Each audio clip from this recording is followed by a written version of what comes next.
Jerusalem prayer ലൈനിലേക്ക് വലിയ താല്പര്യത്തോടെ വന്നുകൊണ്ടിരിക്കുന്ന നിങ്ങളെയും നിങ്ങളുടെ പ്രാർത്ഥനാ നിയോഗങ്ങളെയും കർത്തൃകരങ്ങളിലേക്ക് സമർപ്പിച്ച് പ്രാർത്ഥിക്കുകയാണ്. ദൈവം തന്ന സൗകര്യങ്ങൾ ആത്മരക്ഷയ്ക്ക് ഉപകരിച്ചുകൂടെ? ദൈവം തന്ന സംവിധാനങ്ങൾ ദൈവമഹത്വത്തിനായി കാഴ്ചവെക്കാറുണ്ടോ?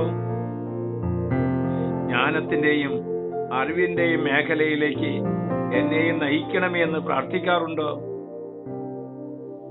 ജ്ഞാനത്തിലൂടെ പ്രാർത്ഥനയിലേക്കും പ്രാർത്ഥനയിലൂടെ ദൈവസന്നിധിയിലേക്കും നമുക്ക് കടന്നു വരാൻ സാധിക്കും. സുഭാഷിത പുസ്തകം 4-ാം അധ്യായം 7-8 വാക്യങ്ങൾ. ജ്ഞാനം സമ്പാദിക്കുകയാണ് സർവപ്രധാനം. എന്ത് ത്യജിച്ചും ജ്ഞാനം സമ്പാദിക്കുക. അവളെ അമൂല്യമായി കരുതുക. അവൾ നിനക്ക് ഉയർച്ച നൽകും. ആത്മീയമായ ഉയർച്ചയ്ക്കും ഭൗതികമായ നേട്ടത്തിനും ജ്ഞാനം വളരെ അത്യാവശ്യമാണ്.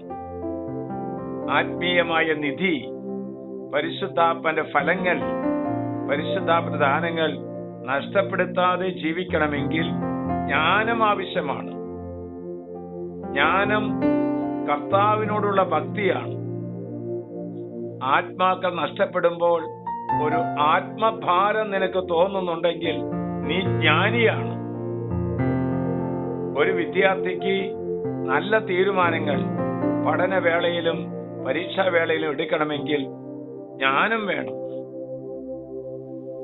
മക്കളെ വിശുദ്ധിയിൽ വളർത്താൻ, നിത്യത കണ്ട് ജീവിക്കാൻ, നിത്യരക്ഷയെക്കുറിച്ച് പറഞ്ഞ് പഠിപ്പിക്കണമെങ്കിൽ മാതാപിതാക്കന്മാർക്ക് ജ്ഞാനം വേണം. സോളമൻ പ്രാർത്ഥിച്ചില്ലേ, ഈ ജനത്തെ നയിക്കാൻ എനിക്ക് ജ്ഞാനവും വിവേകവും തരണമേ എന്ന്. ദൈവം എന്താ പറഞ്ഞത്? നീ ജ്ഞാനവും വിവേകവുമല്ലേ ചോദിച്ചത്? ഇതാ നിനക്ക് ഞാൻ ജ്ഞാനവും വിവേകവും തരുന്നു. എന്നാൽ ചോദിക്കാത്തത് കൂടി തരുന്നു. ഒരു രാജ്യത്തിനില്ലാത്ത സമ്പത്തും ഒരു രാജാവിനില്ലാത്ത പ്രശസ്തിയും നിനക്ക് ഞാൻ തരുന്നു.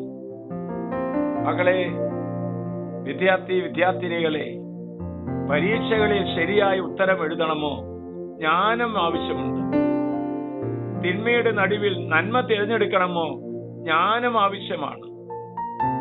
ജഡമോഹങ്ങളെ മറികടക്കാൻ നീ കൊതിക്കുന്നുവെങ്കിൽ ജ്ഞാനം സ്വന്തമാക്കാൻ ശ്രമിക്കണം.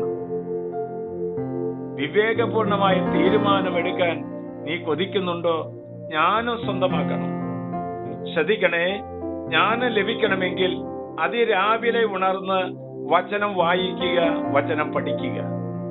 2, ദൈവഭയത്തിൽ വളരുക. 3, പ്രമാണങ്ങൾ അനുസരിച്ച് ജീവിക്കുക. 4, ദൈവഹിതത്തിന് പൂർണ്ണമായും വിധേയപ്പെടുക. മക്കളെ, നമുക്ക് പ്രാർത്ഥിക്കാം.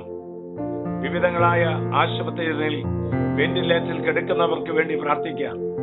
പരീക്ഷയ്ക്കായി ഒരുങ്ങിക്കൊണ്ടിരിക്കുന്നവർക്ക് വേണ്ടി പ്രാർത്ഥിക്കാം.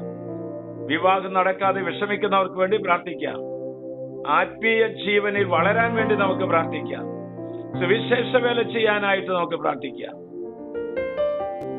മകളെ, വിശുദ്ധ സ്വർഗത്തിൽ നിന്ന്, അങ്ങയുടെ മഹത്വത്തിന്റെ സിംഹാസനത്തിൽ നിന്ന് ജ്ഞാനത്തെ അയച്ചു തരണമെന്ന് അതിരാവിലെ മുട്ടുമേൽ നിന്ന് പ്രാർത്ഥിക്കാം. ആശ്വാസപ്രദമായ രാത്രി, പ്രതീക്ഷാ നിർഭരമായ പ്രഭാതം, സൽപ്രവർത്തികൾ നിറഞ്ഞ ദിവസം നൽകി ഞങ്ങൾ എല്ലാവരെയും അനുഗ്രഹിക്കണമേ. നമ്മുടെ കർത്താവ് ഈശോമിശിഹായുടെ കൃപയും പിതാവായ ദൈവത്തിന്റെ സ്നേഹവും പരിശുദ്ധാത്മന്റെ സഹവാസവും പരിമളവും നാം എല്ലാവരോടും, ഈ പ്രാർത്ഥനാ ശുശ്രൂഷയിൽ പങ്കെടുക്കുന്നവരും പങ്കെടുക്കാൻ ആഗ്രഹിച്ചവരും ഇത് ഷെയർ ചെയ്യാൻ ഒരുങ്ങിക്കൊണ്ടിരിക്കുന്ന എല്ലാവർക്കും ഇരട്ടി അനുഗ്രഹം നൽകി അനുഗ്രഹിക്കണമേ. ഇപ്പോഴും എപ്പോഴും എന്നേക്കും.